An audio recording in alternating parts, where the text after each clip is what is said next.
Styrkur, hvað þetta að segja eftir svona, þetta var afsrótt, eða ekki? Jú, bara Keflvíkingar góðir í kvöld, hittu bara úr öllu.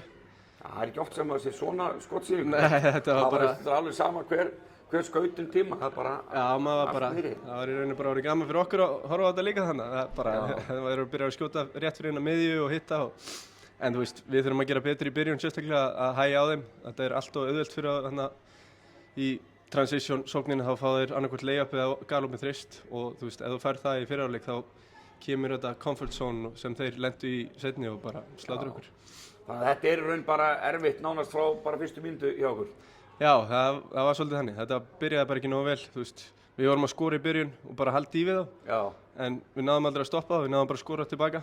En svo í lokin þá hægist okkur og þeir bara halda áfram og klára þetta. Já, og þú náttúrulega hefur alveg verið, ég meni hinum megin við og þegar bara allir skjóta og allir hitta þá bara... Það er ekki hægt að stoppa. Stundum gerist, já, það er ekki hægt að stoppa. Nei, það er bara þannig og það var svolítið þannig í kvöld og það er bara 3 dagar í næsta leik, þannig við fyrir bara að skoða þetta og sjáum hvað við getum gert betur og mætum klári í næsta. Já, og hvernig er ykkar tilfinning að mæta þeim aftur eftir hvað, 3 daga í bikar?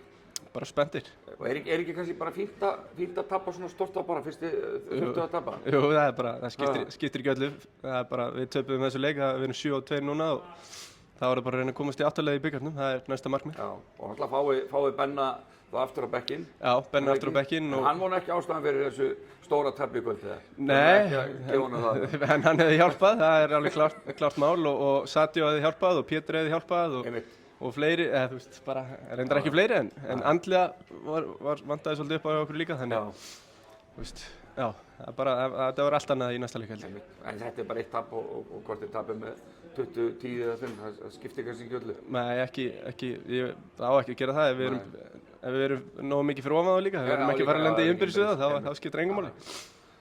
Frábært, takk fyrir. Takk.